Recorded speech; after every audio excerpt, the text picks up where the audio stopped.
Idag ska vi måla det här motivet. Här har vi en liten annan variant som jag gjort tidigare. Jag hade ju också 2 sådana här med på utställningen här i Falun i veckan. För mig är det här ett motiv, jag var på väg att säga enkelt motiv, det är naturligtvis inte enkelt, det kräver träning. Men det jag menar med enkelt i det här sammanhanget, det är att vi använder vattnets flöde för att förflytta pigmenten. Så när vi lägger i pigment på vattnet här så rinner det neråt och då får vi mycket hjälp av det. Och det är ju en teknik som jag använder mycket när jag målar, att utnyttja vattnets flöde. Okej, vi sätter igång. Det här är pappret som jag ska måla på. Märket är Sonus Waterford och det här är ett varmpressat papper så det är alldeles slätt. Det heter också satäng om du vill titta på det. Jag arbetar ju med uppsträckta papper så jag har sträckt upp mitt papper på en plywoodskiva och det beror på att jag vill ha det helt plant. Och eftersom jag gör på det här sättet så spelar det heller ingen roll hur mycket pappret väger, alltså hur tjockt det är. Utan jag försöker faktiskt att köpa så tunt som möjligt av hög kvalitet, för det är billigast, när jag sträcker upp det på det här sättet. Det är en annan sak om jag ska måla på lösark, då behöver jag tjockare papper. Om du inte vet hur du sträcker upp ditt papper så hittar du det i länken här uppe. Pappret är nu helt torrt, jag sträckte upp det här för några dagar sedan och det här går alldeles utmärkt att spara. Jag har målat på papper som har varit uppsträckta i flera månader, det går alldeles utmärkt. Så vi börjar med en helt torr yta. Sen har jag också valt 3 färger. Och när det gäller just kulörerna, här är en röd, en blå och en grön. När det gäller kulörerna så spelar det inte så stor roll, du kan byta ut dem mot vilka färger som helst. Men det som är viktigt, det är valören, alltså hur mörka de är. Så oavsett vad jag målar eller vad någon annan målar som du tittar på, ska du byta ut färgerna så byt ut mörka färger mot en annan mörk och ljusa färger mot ljusa. Och eftersom vi målar i akvarell så blir ju alla färger ljusa när vi blandar ut dem med mer vatten, så kan du också tänka. Om du vill måla med bara en kulör. Nu råkar det bli så att det här är 3 olika märken på de här färgerna och alla 3 är professionell färg, alltså konstnärskvalitet, jättebra kvalitet. Quinacridone röd, en transparent röd kulör från Winsor & Newton. Och sen har vi indigo från Schminke.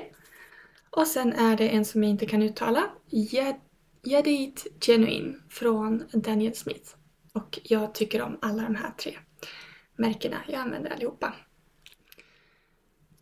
Indigo har jag valt därför att den är riktigt mörk, kan ha alla olika valörer. Den är också väldigt lätt att få att flyta runt i vattnet och det är det vi ska jobba med idag, att få pigmenten att flöda. Den gröna har jag valt för att jag tycker den är fin. Den rinner inte alls lika lätt, men jag tycker att kulören är otroligt vacker. Och sen har vi kanske min favoritkulör av alla som jag äger, det är Quinacridone röd. Det här är en transparent röd färg, drar åt det rosa hållet och den är väldigt lätt att blanda med andra färger, den blir otroligt snygg. Och jag börjar med att klicka ut lite färg på paletten. Och nu målar jag litet idag så då behövs det väldigt, väldigt lite färg. Knappt en ärtas storlek.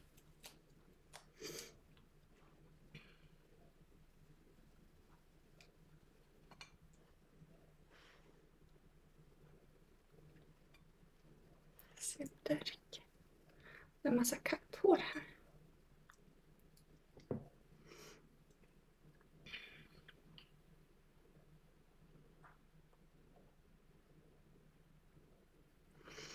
En av sakerna som vi måste tänka på när vi målar med akvarell, det är konsistensen på färgen. Så om du får någon typ av problem när du målar flödigt så kan du börja med att kolla på konsistensen.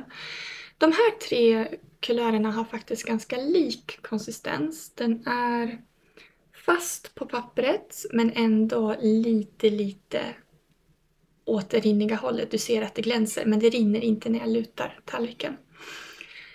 Jag råkar veta att de här är något klistriga så jag kommer behöva blanda ut dem med pyttelite vatten innan jag sätter igång. Så jag tar bara en liten pipett och någon droppe vatten. Och ibland ser du mig måla med färgen direkt ur tuben också. Det kan hända att vi gör det idag med. När jag mixar med vatten så tänker jag att jag vill få en flytande konsistens men med så lite vatten som möjligt. Och det beror på att vi ska jobba med mycket vatten på pappret. Så då kommer färgen att bli urtvättad, urvattnad. Och blekas ur. Men vi vill ju behålla så mycket pigment det bara går.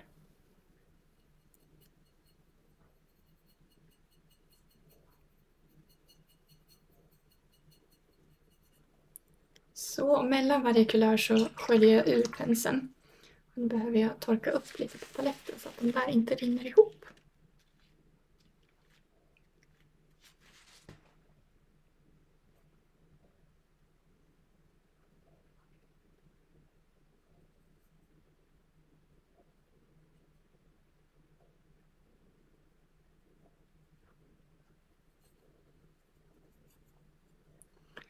Okej, let's go!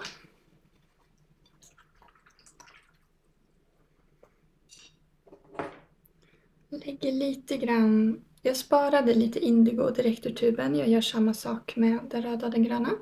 Det här är något som du själv får experimentera med.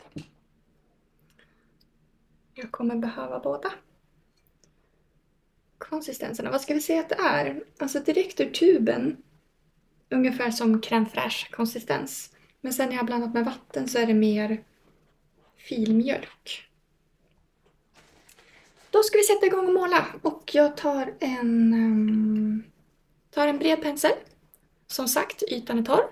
Och jag kommer blatta ner den ungefär härifrån och ner. För färgen ska rinna neråt. Men det här låter vi vara torrt. Så helt rent vatten.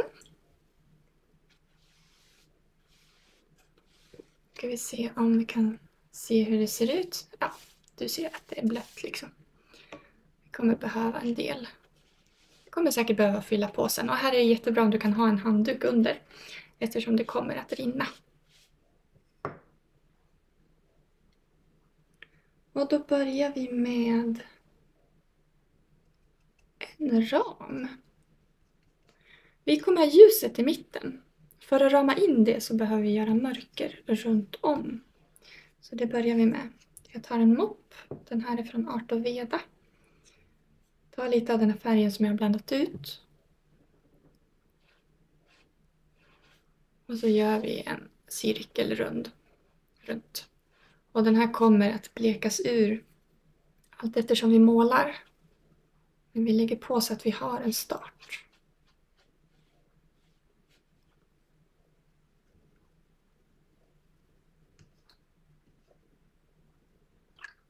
Sköljer ur penseln ordentligt. Och sen tar vi lite av den här röda som jag har blandat ut.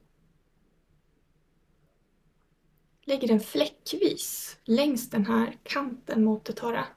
Lämna liksom lite vitt. Försöker lämna vitt i en glipa här. Sköljer ur penseln. Ta grött. Gör samma sak.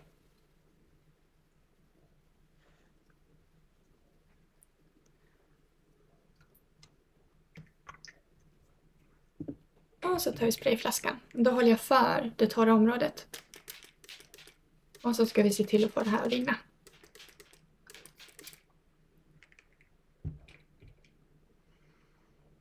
Där har vi satt fart på den. Och som jag sa, en ram runt med färg. Så här tänker jag lägga på mer blå färg i ändarna. Och då tar jag palettkniven. Den här är från Panduro. Jag tror det syns knappt att det står längre. Och så tar jag lite av den här oblandade direkt ur tuben. Lägger på det i kanten. Nu är jag väldigt skakig om händerna. Häromdagen så hade jag en demonstration för ett par tjejer och då var jag tvungen att måla med vänsterhanden för att höger vill inte alls den dagen. Så kan det vara. Det är ganska bra med den här tekniken för att det behöver inte vara så noga. Nu tar jag penseln istället, det spelar ingen roll, pensel eller sprayflaska. Och skjutsar på färgen med mer vatten.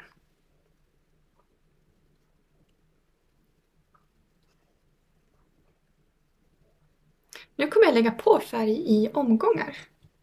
Så du får titta på din målning, se vad som händer. Addera färg Ibland kan man behöva ta en papperstuss och plocka bort lite också. Just det. Nu ska vi spraya här uppe och då tar jag väldigt lätt tryck på den här haken eller vad det heter. Bara så att det blir liksom små droppar.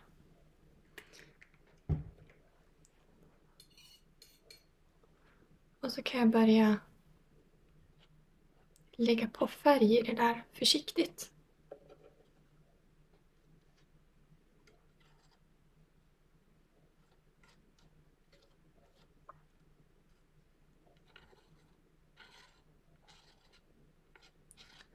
Hela tiden så tänker jag på att jag måste spara det här partiet vitt. Vi kan lägga på mer färg sen, men just nu så ska vi försöka behålla det vitt för att det är där vi har kontrasten.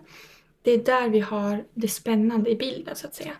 Och nu behöver jag byta vinkel så att det blir lättare för mig att måla. Då gör vi så här.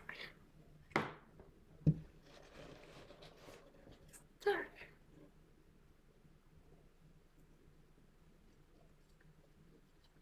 Så väldigt lätt lägger jag palettkniven mot pappret så att färgen nuddar de här små dropparna.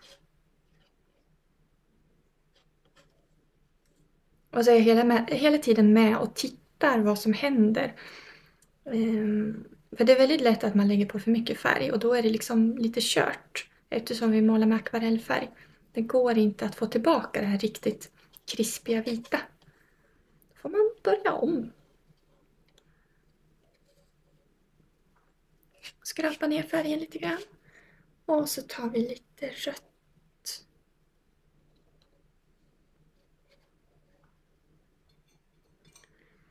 Det kulören gör, alltså kulör är ju om färgen är rosa, grön eller blå. Det enda den gör egentligen det är att beskriva temperatur och avstånd. Är det kallt eller varmt? Ligger det nära eller långt bort? Det som ligger långt bort blir blekare, det blir blåare. Det som ligger nära är varmt, gult. Nu skrapar jag i. Nu började jag måla per automatik och glömde förklara här. Jag skrapar lite grann med palettkniven så att det händer saker.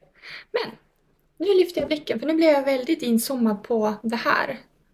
Marken eller vad vi ska kalla det. Och nu när jag tittar upp från pappret, nu tittar jag faktiskt på min en dataskärm här. Då ser vi dels att jag har en fläck här som ser lite konstigt ut. Här ser det rätt fränt ut, det ser ut som träd. Men för att balansera det så behöver jag lägga mer färg här. Så det jag tänker göra är att först lägga på mer vatten. Så att vi har liksom en motorväg för färgen. Så. Och sen lägger vi på mer färg. Då tar jag penseln. Tar den mörkaste som är indigo. Så gör vi faktiskt en liten sån där också.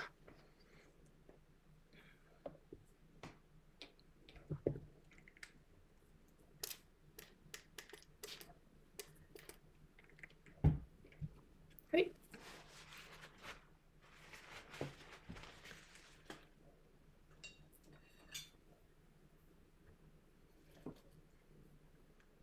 Och naturligtvis så kan du luta pappret åt olika håll. Jag menar, vill du att de ska gå lite mer åt sidan så lutar du pappret åt det hållet.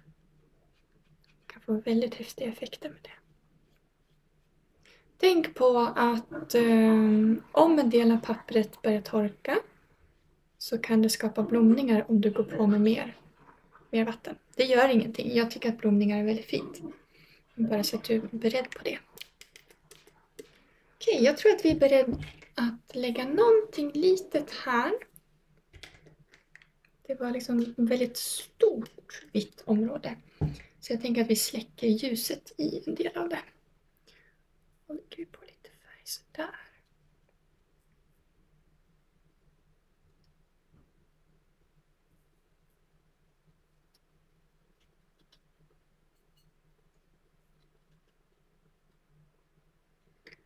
Och som vanligt, bland det svåraste är att veta när man ska sluta. Det är väldigt lätt att man bara fastnar i att sitta och pilla mer och mer. Men jag tänker att här någonstans börjar det kännas klart. Det är lite stökigt här uppe, men jag tänker att det kan få vara så. Man har också, skulle det vara så att man är väldigt missnöjd med någon del av målningen, så kan man beskära den i efterhand. Jag ska släcka ljuset lite grann här uppe bara. Jag tar en fuktig pensel. Väldigt lite vatten så att det inte börjar rinna. Så bara stryker jag över här. Det som händer då är att jag släcker ljuset och så hamnar fokus mer i fokuspunkten där jag vill ha den. Mer mot mitten. Så där någonting. Släppa loss den där lite. Putta på den lite.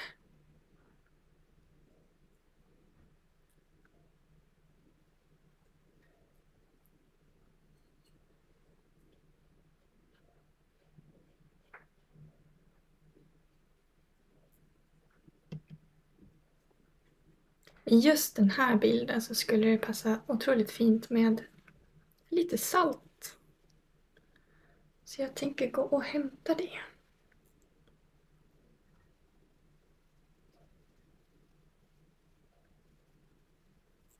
För den där står inne.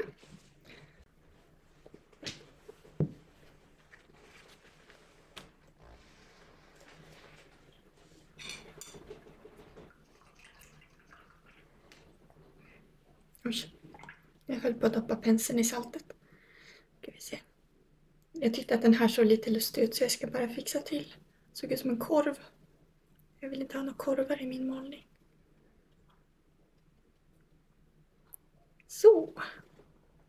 Jag ska sänka kameran lite. Det ska jag visa. Jag kan få en bra... Nu håller ju min målning på att liksom börja torka i färgen. Den är fortfarande fuktig men den är på gång att börja torka. Och just indigo är en sån här färg som den blommar väldigt lätt. Det kan bli superhäftigt. Så om jag tar lite vatten på min pensel och bara lägger på här så ser du hur färgen reagerar. Det kan vara en väldigt häftig effekt att ha. Jag tror till och med att jag har gjort någon video på det. Jag länkar den här ovanför på salt och blomningar. Saltet, helt vanligt bordsalt. Det går också att använda flingsalt. Det ska jag ha på, jag kan ha på lite nu men det ska egentligen på när det har torkat lite till. Så saltet ger en prickig effekt. Den suger ju åt sig vätskan. Vilket gör att pigmenten stannar kvar runt om som en cirkel. Jag ska låta det här torka lite grann och så har jag på mer om en stund när vätskan har sjunkit in och ytan är matt men den är fortfarande fuktig. Det har gått en liten stund, eller en väldigt liten stund faktiskt, bara någon minut. Men jag ser att det börjar reagera, det börjar bildas vita prickar. Och det här tar ju en liten stund. Men eftersom jag ser att den börjar reagera så är det läge att ha på saltet. Ursäkta skakningen, jag håller på att flytta kameran. Så jag tar lite salt. Och för mig så är den här prickiga effekten som blir, jag kopplar ihop den med vinter. Så det är oftast när jag gör såna här blåaktiga målningar som jag använder salt. Nu låter den här torka. Jag använder inte hårtork. Jag har nog inte provat det tillsammans med salt. Utan jag tycker om när pigmenten får jobba klart. Målningen behöver jobba ända in till den är helt torr och stelnad. Och det är ingen process som jag vill skynda på. Jag tar den här för torka och sen kommer jag tillbaka om någon timme. Då har det gått en timme ungefär. Och den här är torr. Så då kan jag borsta av saltet till att börja med. Jag kan också ta en torr pensel. Då ser du hur fina fläckiga effekter saltet har gett. Och lite vintrigt motiv. Och eftersom det här pappret är uppsträckt med klisterremsor så behöver jag skära ut pappret. De här går ju inte att ta bort.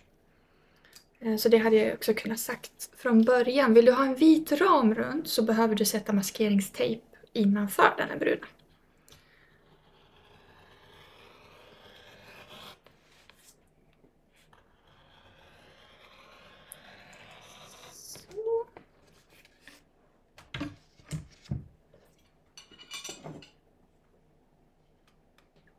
Och här är också tillfälle om du vill skära bort någon del. Gör den smalare. Eller ta bort någonting som har blivit fult. Jag tycker ju om att göra de här i en avlång modell. Eftersom ljuset verkligen reser sig uppåt. Där har vi slutresultatet och om du målar det här motivet och postar i sociala medier så får du jättegärna tagga mig, då blir jag jätteglad. Jag finns ju på Instagram, Facebook, här på YouTube vet jag inte om man kan tagga. Kan jag prova. Om du tyckte om den här videon så får du jättegärna prenumerera, då får du en liten avisering när nästa video kommer ut. Och har du några önskemål på saker du vill se att jag målar och visar så får du jättegärna skicka det till mig. Jag önskar dig en trevlig dag!